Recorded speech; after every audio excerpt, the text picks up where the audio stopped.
Hey guys, today we'll talk about how can you disable your camera accesses on your Yubo app. We'll go to figure out this solution or know how you can do that in your app. All you have to do, just go up of this sign, click on it here.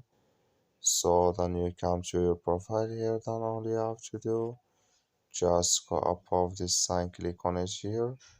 When you just click on it, it's going to take you to next step here. Then all you have to do, you click here on safety and privacy here, then come to next step here, then you click here on camera and microphone.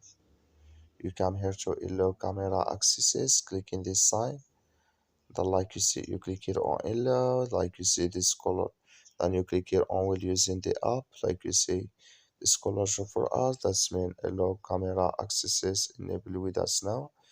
That's all you have to do. Thank you for watching. Don't forget to support us by like and subscribe.